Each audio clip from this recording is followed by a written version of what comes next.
Baba knows the way. For Joseph Baba Ifa, Baba knows the way. We follow the signs.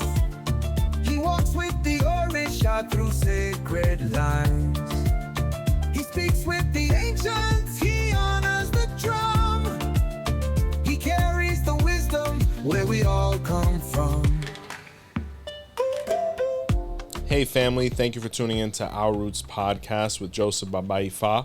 Where only the strongest roots see the light, brought to you by Botanica Candles and more. And if you haven't had the opportunity, hit that subscribe button. So we're progressing within our Obe series, and today we're going to be making a video on the ODU Obe Otuara, better known as Obe Tuara. What's up, Phil? Obe Tuara. Obe Tuara. All right, so you're gonna have to spell that for. Spell Obe. Oh, your phone is messing up. Oh man, live y'all, TV. Can y'all hear me there? I hope so. Oh, you're still with us, Phil. Yeah, Obe Tuara. Obe Tuara. So it's Spell that. OGBE.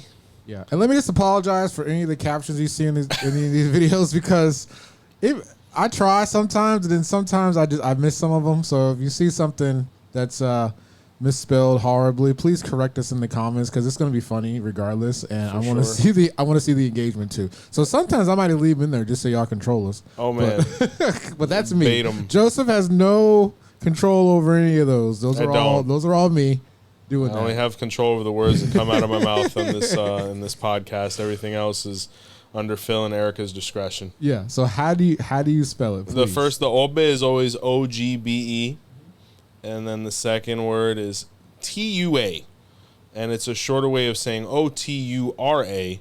I remember when I first got into Ifa, I noticed this phenomenon where people wouldn't say Obe Tuara, they'd say Obe Tua. You know, like the Samoan. Yeah, so I was like, we got to get that one right. So it's Obe Tuara for anybody that's looking at it. And it has many names. You have Obe Tuara, Obe Otun, Obe Otun ni Alara, Obe Alara, Obe Ola, Obe OGBE. I mean, it goes on and on and on and on. When we're talking about this Odu, we're talking about the most, forgive me, the most bombastic of the Obes, right? It is seen as having as many Esefa or Badagis as Baba Ifa himself. It is an Odu that is seen as the predilect son of Baba Ifa, of the king of Odu. Really, Obe Alara holds a very special place in his own strata within the corpus in general. I mean, when Obe Tuara comes out, it's really like a moment. You know, everybody's like, whoa. And there's a lot of things that have to be done when this Odu is revealed. This sign, you know, when we look at one of the first Esefa or Patakis, it actually says that the first Odu to ever be revealed in an Ifa initiation was Obe Tuara. So that's pretty epic as well. And even though it is further down in the chronology or ranking of the Obes, it still somehow was able to be the first one to come out. So that came with a lot of, you know, resistance as well. When you look amongst his brothers and amongst the 𝗵𝗍 specifically, you know, Obe Tuara was always seen as having a tumultuous relationship with his uncles because of the position that Eyobe gave him very quickly. So when we talk about Obe Tuara, the title Alara was actually born there. And the Alara is one of the kings of Yoruba land. And they're actually viewed as one of the original ancestral kings, along with the Oragun, which is another title from the land of Ila Oragun as well. And I can't remember the other one. There was a third one, but all of them supposedly were the original leaders of Ekiti before Dua came and things like that, and kind of displaced everybody or reorganized everybody. So it's a very ancestral thing. Even to the point where when you read Obe Alara, it says that he had to interact or go to the garden of Oragun, or the grove of Oragun, which is a metaphor or euphemism for the Bodu, to be able to receive Orumila, right?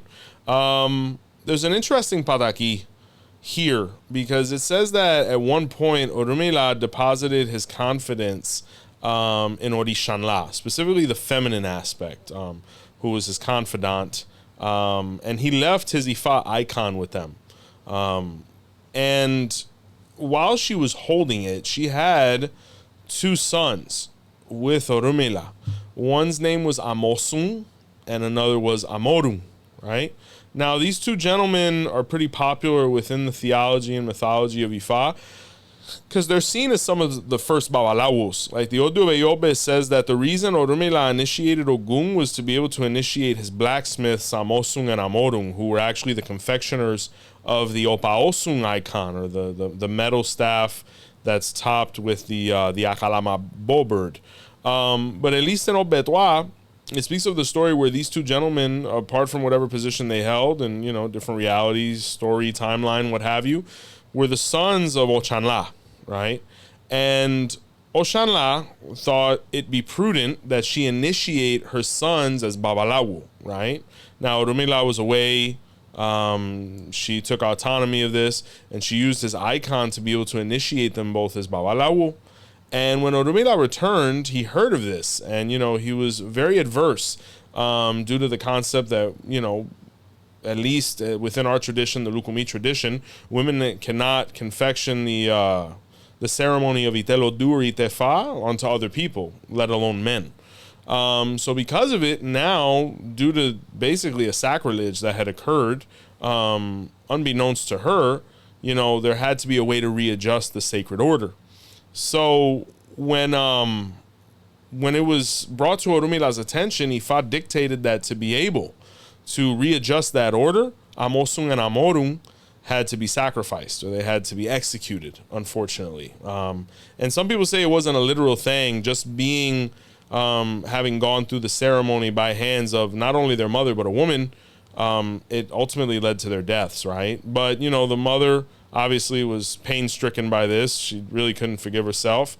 But there was this really miraculous thing that occurred, that when these two gentlemen were actually buried and went through their funeral rites and all of these things, they say that miraculously 2 oil palms grew from their graves. And from there, you know, further initiations were able to be had, and things were able to be collected, you know, as far as the sacred seeds of Iking, to be able to propagate Ifa even furthermore. That's why they're held even till this day in such high regard. Now, mind you, this is just one storyline. There's others where, like in Eyobe, they did Ifa with Orunmila and Ogun, and it followed the natural order.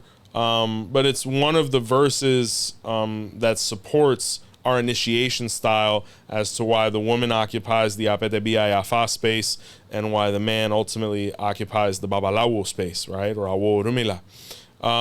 So sad story, but it ultimately led to all of us still being able to be here. So God bless them. So that's the beginning of Obe Tuwa, one of them. When we look at Obe Tuwa, it speaks of the Orisha Shango very heavily. Like, when we say Obe Otuara Alara, we say that Alara, or the owner of lightning and thunder, sits at the right hand. And it makes reference to Shango's position in reference to God Almighty. He is the enforcer. He is the prosecutor. He is he who metes out justice via the 𝗃𝗲𝗿𝗄, or the thunderstone, to be able to manifest Olodumari's words into action. So what was occurring here was, and it's kind of like a thread, it's a very lengthy Odu, easily around 300 SFA that I know of. Not memorized, but that I'm aware of or I've interacted with. And, you know, Olofing wasn't being taken seriously. He wasn't being regarded. He wasn't being respected or given the homage he deserved. And this was really frustrating Shango. And Shango went for divination on the matter. Obe Alara was revealed, where Ifa told him he needed to perform sacrifice with an 𝗃𝗲𝗿𝗄, right, or with a thunderstone. And when he did this, you know, he realized that he had the power to be able to manipulate nature in a way, you know, lightning and thunder could emanate from his being or his hands. And obviously, this is the most feared force in nature, you know. So he went and presented himself to Olofing because Olofing was looking for an ambassador, or somebody that could bodyguard, somebody that could be an emissary and represent him. And Shango said, I'm the man for the job. And Olofing said, what makes you think that? And, you know, Shango threw a lightning bolt, and Olofing was like, you're hired. And he's like, you're the guy. So, you know, I don't need convincing. Yeah, that's it. You know, let's shut the books. And from that day forward, Olofin said, "You are my right hand. You always be to my right." So that's where Obe Tuwa comes from and is known as Obe Otuara Alara, where Alara sat at the right hand of Obe, or in this case, a metaphor for Olodumare, or God. So Shango here, some people would go as far as to say that Obe Tuwa is the real personification of Shango. Like, for example, the spirituality descended in Okanamei. Some would go as far that the spirituality is actually in the ODU of 𝗿𝗶𝗸𝗲, but the physical manifestation of Shango within literature is seen as Obe Tuwa because of the concept of the 𝗿𝗲𝗹𝗁, or the lightning stone, or the thunderstone.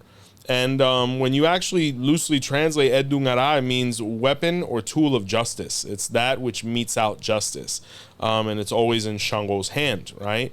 When we look at Obe Tuwa, there's a lot of key concepts within our practice that manifested here. One of them is why the cowrie shell became incompatible with the priests of Orunmila. So in this sign, Shango had gone through his ancestral Orisha rites, right? Being a descendant of Oramiyang or Oramfe, Odua, however you want to, kind of interpret it. There's so many versions. But he went through that. But he noticed that every time the shell would speak, it would speak negatively of Orunmila or negatively of his ancestors and his past. It wouldn't manifest for him in a positive enough fashion where he could assimilate it to be able to reciprocate that positivity into his actions. So he was becoming very frustrated. And then apart from that, he noticed that the work he would perform within Orisha wouldn't work for him the way he wanted it to. So once again, very frustrating things, because you're a king, you have a lot of responsibilities, people are depending upon you, and you need results. And apart from that, he didn't really feel like he was satisfied or nourished with what he was doing. So unbeknownst to everybody, he went and visited a Babalawo. In this case, it was Orunmila, who was Obe Tuwa, and Dafa was performed, and he received the hand of Ifa, where the Odu of Obe Tuwa was revealed, where Ifa identified him as, one of the strongest candidates for Ifa priesthood, and that was the only way he was going to be able to actually fulfill his destiny the way he wanted to, or the way he had elected in heaven. So when Shango performed Itel Odu, he revealed Obe Tuwa as his Odu of initiation, thus confirming his destiny. And at that moment, everything started going wonderfully, at least for him. And, he was so amazed and so wondered by Ifa. He made Orunmila his personal confidant in Babalawo. And he said, from this day forward, no Babalawo will interact with the cowrie shell. Now, this is a dictamination within the 𝘃𝗶𝗱𝗏 tradition, based on this being a 𝘃𝗶𝗏 pataki. But it also explains why, even when after being Babalawo, the Babalawo does not have to go through the process of Ita of Orisha. So, for example, in the days before, when you were identified to become Babalawo, they would try to give you all of the Orishas you were going to receive from the scope of Orisha before doing Ifa, to be able to avoid you having to interact with the cowrie shell, right? So now, with study and preparation even more so, we've realized that once a Babalawo is a Babalawo, he can actually take part in the consecration of his own deities, and that the Ita of Orisha is not necessary, because once you become Babalawo, Obe Tuwa says that your Odu for everything is your Odu of Ifa, right? So that's explained there. So let's say there's brother Babalawos out there that haven't received Omanani or Erinle or whatever it is. Obviously, if you're not familiar with the consecration of it, you can contract whoever's necessary to help facilitate the process. But the process of Ita on the third day is completely obsolete. I've actually met brothers who have gone through that process, and it's actually affected them in a way that's adverse. So now, mind you, the first day, all the same, for the people who know how that basic structure is with Orishas or Orisha Dimu, all that happens the same way. It's just that there's no Ita on the third day, because it's obsolete based on what Shango dictated in this Odu, right? So really big stuff there. But, in this Odu is one of the signs where Shango became a Babalawo, and he functioned as such while being a king as well, and became the confidant of Olofin, or God Almighty. In this Odu, it speaks quite a bit about the Orisha Eshu as well. In this sign, it speaks of the rat, right? Some people would say the judía or the nutria. Other people say the possum. I mean, when you read the scripture, you can kind of deduce it can be any. But it speaks of the judía. I mean, it is a rat, but just due to the Cuban conversation, it's going to be hard to remove that word from the vocabulary.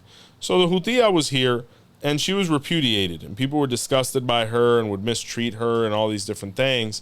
And she had a friend who was the ape.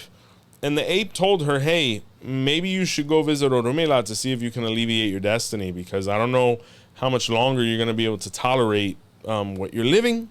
So she said, you know, that's a pretty good idea. So she went to visit Orunmila. She had no money. Orunmila took the case on and helped her and recommended various baths with various herbs that she was going to take to become human, right? And when she started taking these series of baths, she started transforming into something that was appealing. And people wanted to be closer to her and near her. The ape congratulated her, asked her for the favor, hey, can you help me become a human?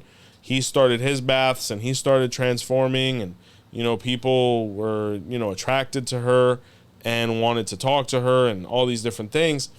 And one of them said, well, you wouldn't be anything without Orula.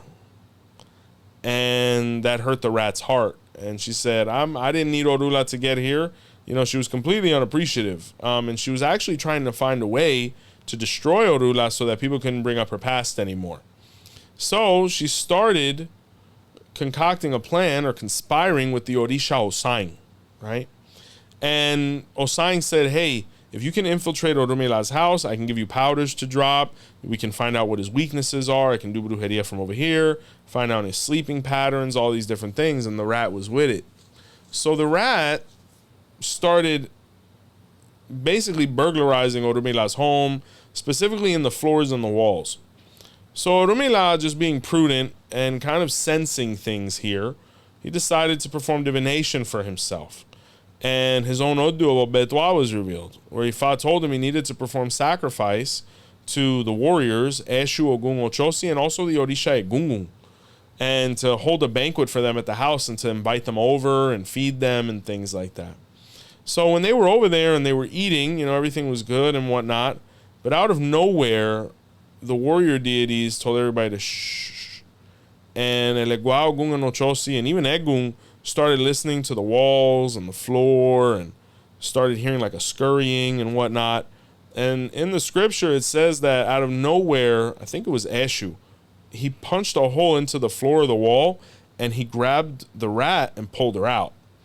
And when Orula saw her, he said, what are you doing in my walls? And 𝘃𝗶𝗏 said, she might be spying on you, you know, because I've noticed Osang has been coming around and he's never around here. And 𝘃𝗏𝗏 said, you know, what do you want us to do with her? And Orunmila looked at her and immediately he wanted to have compassion for her. But he knew that the rat was his enemy deep down inside based on what his ODU had said. So he said, have your way with her. And what they did is because the rat wouldn't be quiet, they hit it once in the face with a coconut that was lying around. Boom. And then she still wouldn't be quiet. So they hit her again in the face with an irofa, or a deer horn. Boom. And at that point, she was kind of like fatality. So at that moment, Ogun and the other ones, they sacrificed her. Now, it's pretty cruel, and I'm sure PETA's going to have an issue with this, but, you know, it's just a ceremonial process. At first, they acted like they were crying because she started crying. And, forgive me. And, you know, when she started crying and whatnot, then they started laughing at her because she betrayed Orunmila. And then they ate her, right? You know, when we talk about the sacrifice or the concept of the rodent within Ifa, very popular concept. When you look at Africa, right? When you look at Nigeria, Yoruba land, it's the rat, whether it's the eku, the emo, whatever rat or rodent it is, it's that one. But when we go through the diaspora and we arrive in Cuba, you really don't see rats in Cuba. I mean, at least the times I've been, I'm always in Havana. Is it too hot? That's why, or? I don't know, brother. I mean, to be frank with you, and God forgive me, there's really not many resources for them to survive. You know what I'm saying? Like, there's not a lot of leftovers. You know, Cuba right now, as it has been, is in a great time of need. And, you know, we're kind of all just sitting here as, you know, descendants kind of looking at what's going to happen with the island with all the political climate going on. But I don't know if it's that. I don't know if there's just enough cats and snakes like in Ireland. I don't know. But I know that you really don't see rats. Now, what you might see are we call them 𝗿𝗲𝗹𝗁𝗍𝗔𝗍, which are like these little mice, you know, but definitely not anything relatable to the story other than the nutria, which is the 𝗿𝗲𝗹, which is a rodent. It's a rat, but it's not. You know, it's kind of like the, it's not, is it the capybara? No. What is the thing? Capybara is like a big one. That's so imagine that just smaller. So that's what you kind of see in Cuba, which we know as the 𝗿𝗲𝗹. You have the 𝗿𝗲𝗹, the 𝗿𝗲𝗃𝗃𝗃, which they say climbs and hangs by its tail, a bunch of stuff. They actually make amazing pets, right? There's another story just like this one in Obe Otuara, my own ODU of 𝗃𝗵𝗃. But what ended up happening is to be able to effectuate the ceremonies that we need it for, or to sacrifice it, we ended up using the 𝗿𝗲𝗹. Now, mind you, these things are gnarly, bro. I mean, I'm talking, it has beaver teeth. So if it catches you, you're going to feel it, you know. You might lose a finger. But that's why it replaced the rat. So you actually don't see any trace of this rodent back on the mother continent, you know. It just was an adaptation. But ultimately what it has to be is a rodent. Whenever we're sacrificing what we're going to sacrifice, it needs to be within the rodent family, because when you look at odus like 𝗿𝗲𝗍𝗿𝗍, 𝗿𝗏𝗍𝗍, the rodents became the kings of landmass. You know, they're the animals that most reproduce from a mammal standpoint on land. You know, we can't compete with bugs. We don't get what we need from bugs. So from a mammal standpoint, the rodents were the ones that took over land. So just so people know, if you don't have a 𝗿𝗲𝗹, you could easily substitute it with the common rat that you could buy for $10 at Pet Supermarket. But once again, these are things that have to do with lineage, and it is very house-based, and it's something that you shouldn't consult a podcast on. You should definitely consult your elders.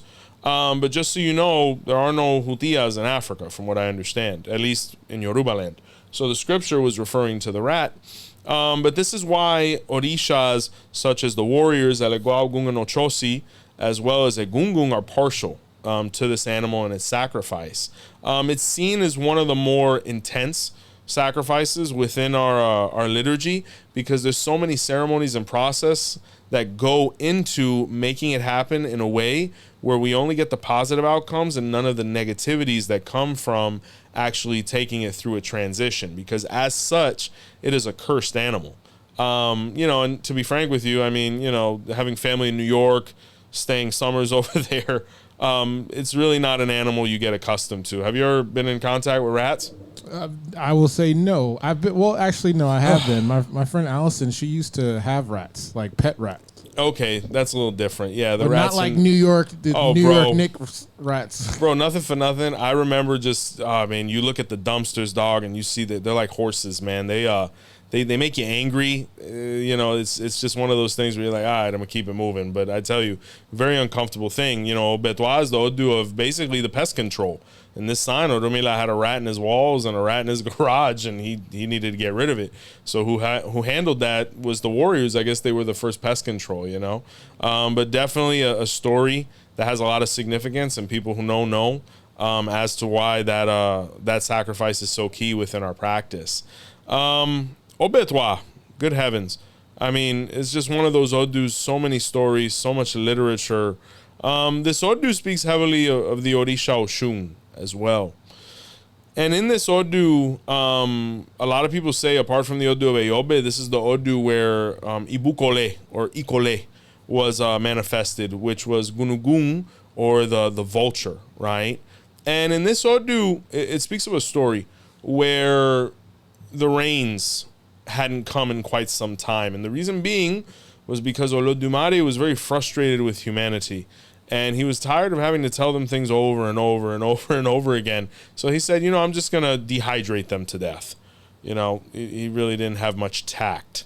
So in some versions, it started off as the peacock. In some versions, it was already a vulture. Neither here nor there. The bird, or 𝗵𝗂𝗍𝗏, chose to be the one to save humanity, right? Or 𝗀𝗏𝗏. So the vulture said, hey, while I'm gone, it might take me a long time to get to heaven to be able to make an appeal on our behalf. Please take care of my family. you know, and all the other birds promised to repay his sacrifice with loyalty, whether he made it back or not.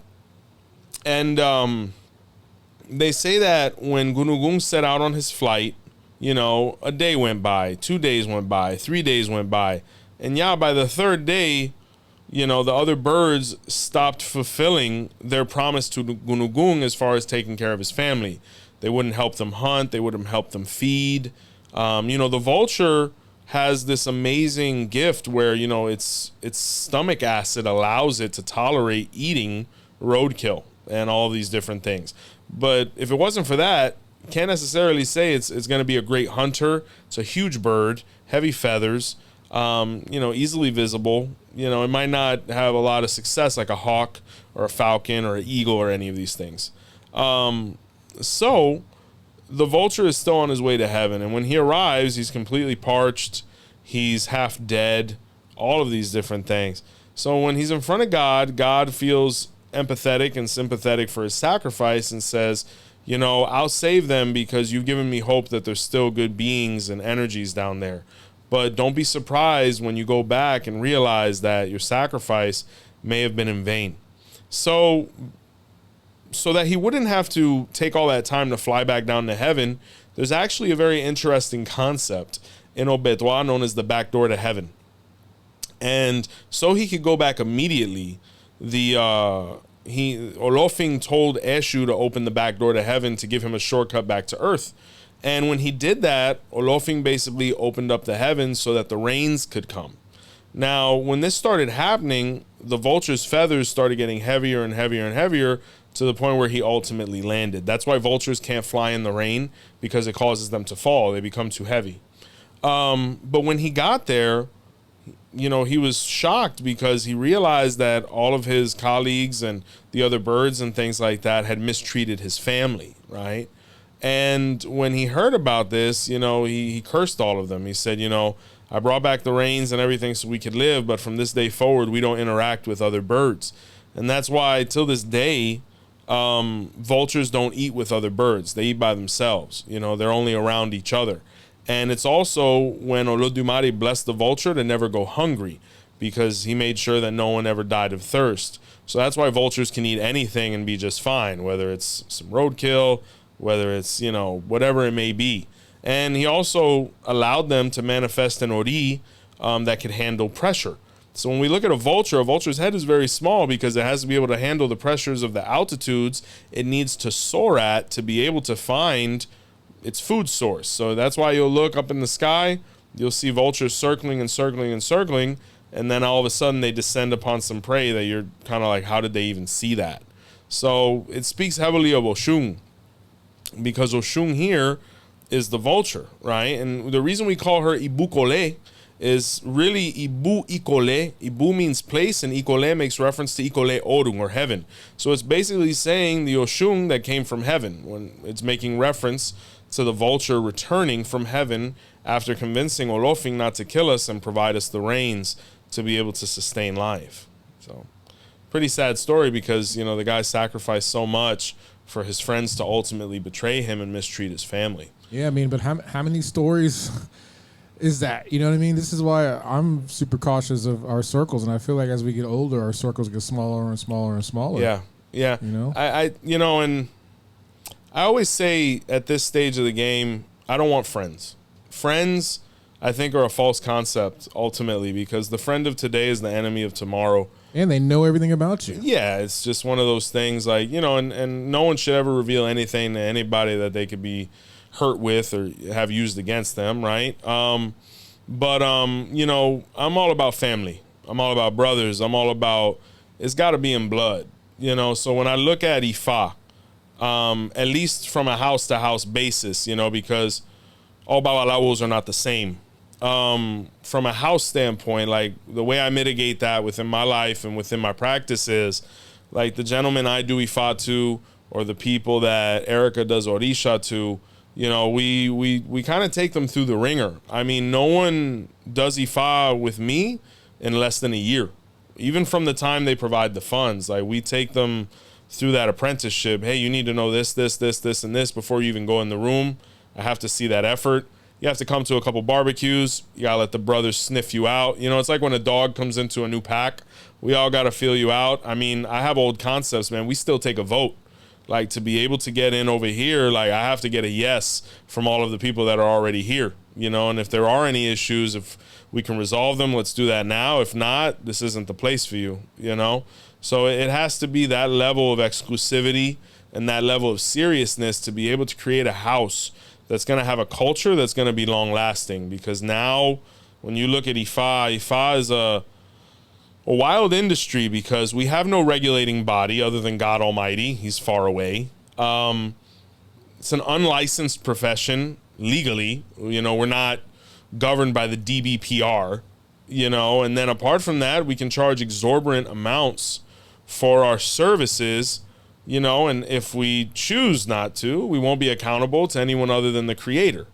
So, you know, it's really wild times. That's why you have to give time and allow a relationship to grow and all of these different things so that you can avoid, you know, tragedies and really inconvenient and, you know, unbecoming situations that could give this spirituality a bad reputation altogether. So, yeah.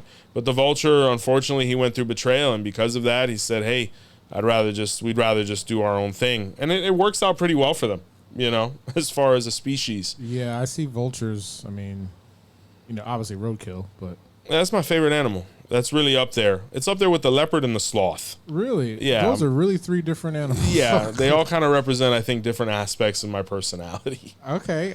You know, but definitely the Vulture here embodies Obe Otuara or 𝗿𝗲𝗹𝗁. Yeah. There's a really wild story here. You know, I think Western propaganda or impression changes the views of certain things quite a bit over time.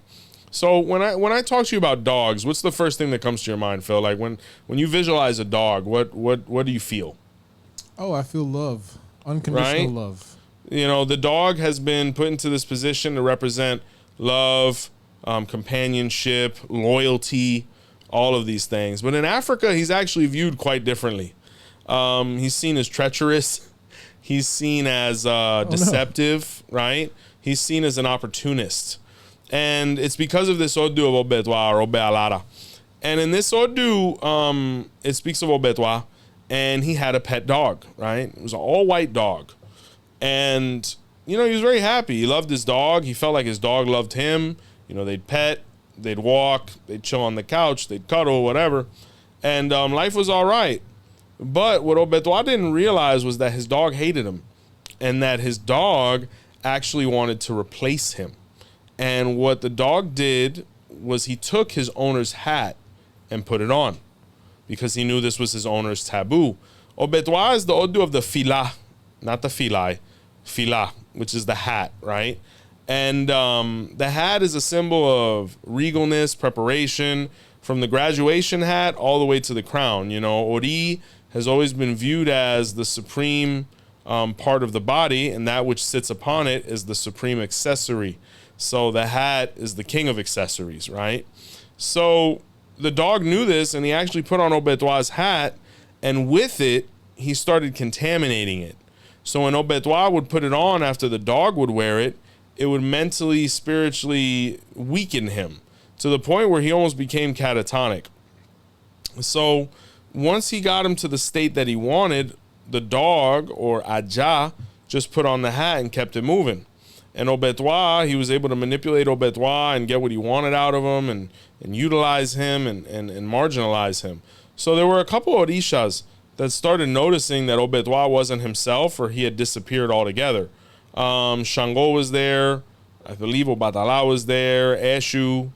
And they were like, yo, we haven't seen this guy. And, you know, mind you, you know, he's kind of a king. You know, we have to know what's going on with him. And they went to his house. And when they went to his house, they saw him basically comatose, completely unkempt on a throne. And they were like, what is going on here? And the first thing they noticed is that his crown or his hat was missing. So they started doing rounds around the compound. And what they found was the dog, right? And the dog was over here directing other animals and giving orders and all these other things while wearing Obe Otuara's hat. And they went up to him and they said, why are you wearing Obe Tua's hat? And he said, no, I'm his emissary. I'm his representative. He makes all his decisions through me. And they said, oh, we'd like to see him to talk to him about this. He said, no, he's sleeping right now. You just have to trust me. And at that point, Shango and 𝗃𝗏𝗄 yoked up the dog and they took him back into the palace, right? When they took him in, they redid the hat, they cleansed it, or they threw it out, and they gave him a whole new one. And Obe Tuara recuperated his health, and he was completely like spoofed. He didn't know what was going on. He was spooked. And he said, you know, why do you have my dog like that? What's wrong with me? Why do I look like this? Like, and they said, the dog took your hat to take control of you and all that you had. You know, he betrayed you. He was trying to kill you, you know, to replace you. And Obe Tuara didn't want to believe it. But, you know, they started showing him all of the effects of what the dog had done. And Obe Tuara started realizing, yo, the dog would take my hat and then bring it back to me, or he would always fetch my hat even when I didn't ask. He realized it was true. So at that point, you know, there's two versions. One was that, you know, they kept the dog chained outside, which you still see this phenomenon until this day. And the other was that they sacrificed him, right? So Obe Tuara is pretty wild because, you know, when we look from a Western standpoint at a dog, you know, we have movies like 𝘃𝗏𝗋𝗄, Homeward Bound. You know, the dog is a symbol, you know, of loyalty. Where in Africa, it's not that case at all. Where actually, you know, the sacrifice of this animal is very common. And there's various odus that speak of, you know, like, for example, 𝘃𝗶𝗱𝗲, Shango eats dog. In 𝘃𝗶𝗿𝗏 and 𝘃𝗶𝗿𝗃, 𝗃𝗏𝗍𝗏 eats dog. And 𝘃𝗶𝗿𝗲, as well as 𝗃𝗏𝗍𝗏, Ogun eats dog. You know, and there's various odus. So it's a pretty common sacrifice, you know, in Yoruba land. But when you look at, you know, Ifa, it clarifies things, because if you look at a dog, going all the way back to the ODU OGBE, which is actually one of Obe Tua's two bodyguards, 𝘃𝗏𝗿𝗄 and 𝗃𝗏𝗍𝗏, the dog was around man for his convenience. You know, it was basically the canine that got shunned from the wolf pack. You know, the hunter needed some support to be able to find the birds. And, you know, they chose to split everything 50-50, and we still have that now with domesticated canines. So, you know, at the end of the day, we're all helping each other. It's all about convenience. But the dog is definitely convenienced by everything the human provides at this point. So it's a very different viewpoint. Do you have a good relationship with dogs? I absolutely love dogs. Yeah? I'm not a huge fan. Now, okay, so my wife is from South America, right? And I mean, she's been here for over 30 years, so Right. she's a Floridian. But where she's from, all the dogs there are feral, so she hates dogs, right? But I absolutely love dogs. I've always had dogs, and as I grow older, I want the big bear dogs. Oh, yeah? Like the big old scary ones. St. Bernard, Cane Corso, Dogo. Yeah, or like the pit bulls with the giant heads. Oh, yeah, the bullies. Yeah. I had, when I had roommates, we had a 120-pound pit bull.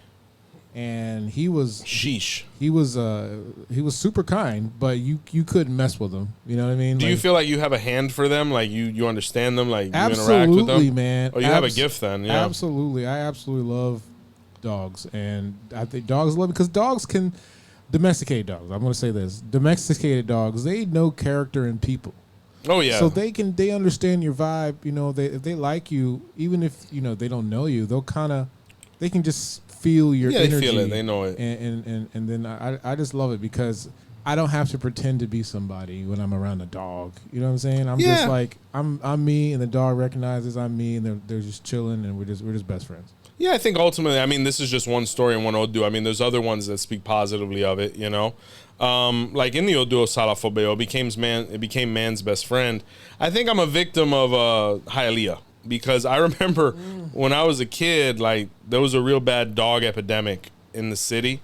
And, you know, it was really horrible. Like, dog fights would happen in my neighborhood. And, you know, I was young. You'd hear them. You know, really horrible stuff. I don't condone any of that. But I'll never forget one time we were walking home. And, you know, one of the neighbors down the street had these two big black pits, man. I mean, they were ferocious. And I'll never forget, I was walking a little too close to the gate, and they literally bum rushed the gate, like to the point they made the gate move. You know, I was with my grandmother, God bless the dead, and that thing almost yoked me up. And I said, no, man, never again. Now, mind you, it was obviously a dog that was, going through, trauma or whatever. But just an animal I respect quite a bit. But yeah, Obe Otuara speaks of it. Actually, it's really unfortunate. But I'll tell you this. I initiated one time a lady. She's in animal health care, and she came with Obe Otuara. And, her specialty was dogs.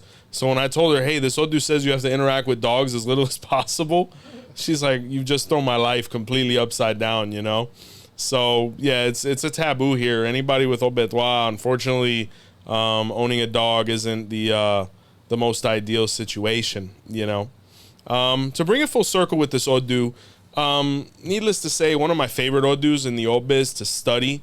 A lot of information. I mean, like I said, Obe Otuara, if you open just the DC Ifa, it has over 100 patakis. And, 𝘃𝗶𝗱𝗏 as well, well over, at least what I have accessible. I mean, just beautiful, beautiful literature. Speaking about the history of Ifa and its progression, and it's an Odu that's been around from the beginning for sure.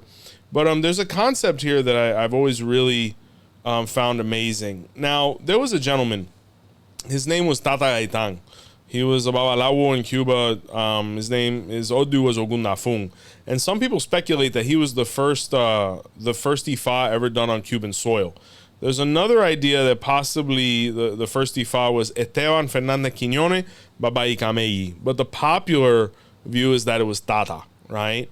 So Tata was really incredible. They say that he was the godson of 𝗃𝗶𝗃𝗏𝗏, who was one of the original 5 heads of household Ifa-wise from Africa, and that he was also the student of 𝗃𝗶𝗹𝗁 Cárdenas Obankole, who was a Yobe. So really wild. You got the guy who initiated you as 𝘃𝗶𝗃𝗏, your teachers, a Yobe. Apparently they were god brothers, what have you. But Tata had some of the best teachers. From what I understand, he was from Matanzas. The reason I'm giving this backstory is because of his acumen and his proficiency and just what he represented. He was exalted amongst all of the Babalaos on the island at that point.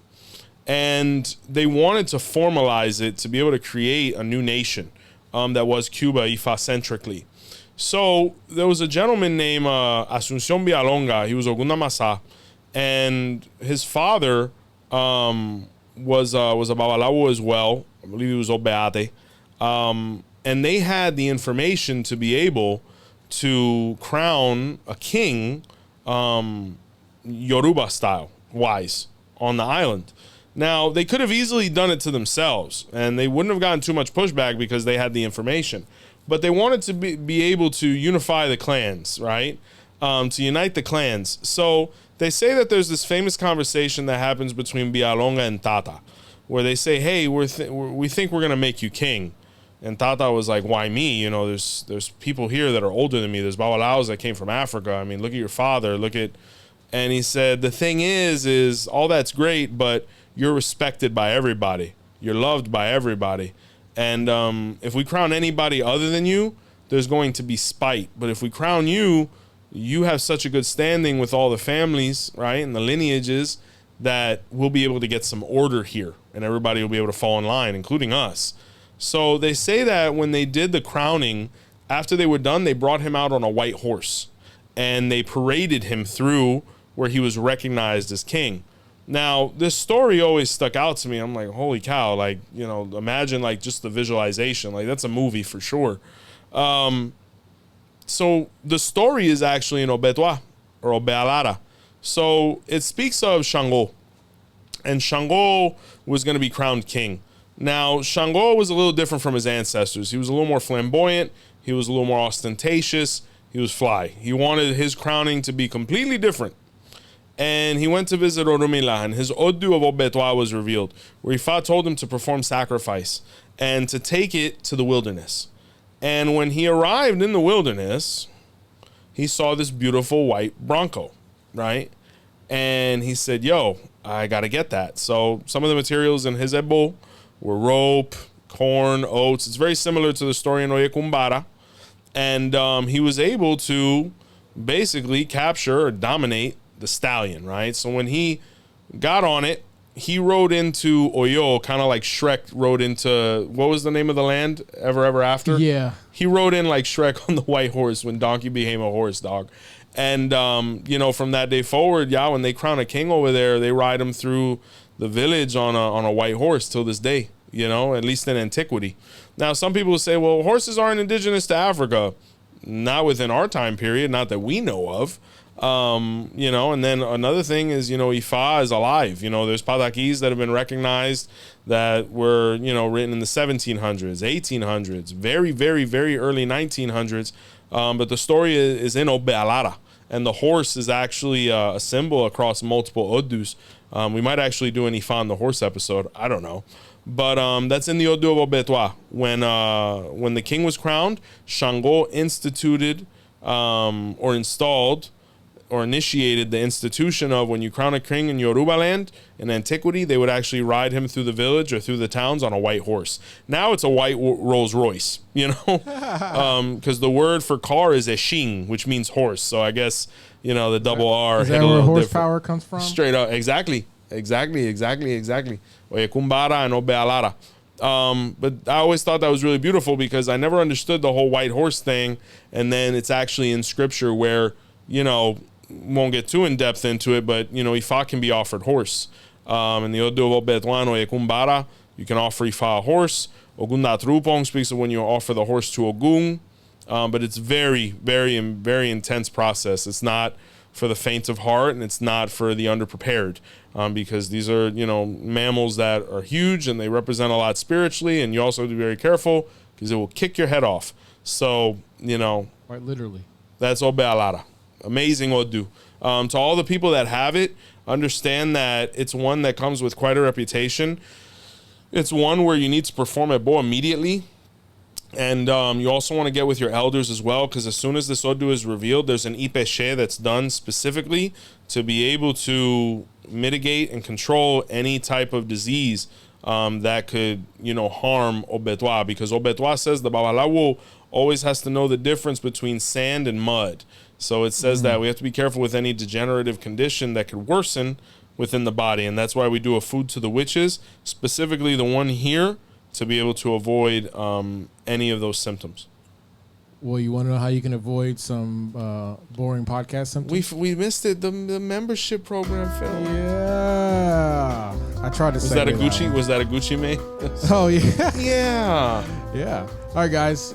It's that time again. Let's show some love to the people who show love to our channel. This is our weekly shout out to everybody who is subscribed to the Joseph Baba Ifa and Our Roots podcast membership platform. There's 3 different tiers, each tier offering its own separate perks. How do you get there? Click the button right under this video that says join. Takes you to a wonderful, magical place. I'm not drinking water while you're saying it anymore. There you go. Wonderful, magical place. Oh, yeah. All right. Each tier offering its own different perks, whether it's early releases for podcast episodes, discounts on merch, separate videos based on your comments, live videos just for you guys. You name it. You name it. All right, so we're going to continue the trend with our supporters here, okay? Love it. All right, so we got, let's go here. Let me scroll down here. Lady Nightwalker. Thank you, lady. We got Bonani PS. Thank you. Carla Jackman. Boru, thank you. Trinity. Okay, blessings. Yeah, I mean, he's been there for literally since Triple the OG. beginning. We got Daniel Castro. Thank you, Dan. We got Dominic Bostic. Okay, very nice. We got Thank you, blessings. Champion 1842. Appreciate you. We got Dr. Melly Mel. Grazie. Yeah, they've been an OG too for a long Oh, time. yeah. Oh, yeah. We got Yolanda Brown. Thank you, Yolanda. Daya Dollface. Okay. And Kenneth Bacon. Okay. Kenny Bacon. Shout out to the Bacon clan. Yeah. We appreciate you. Yeah.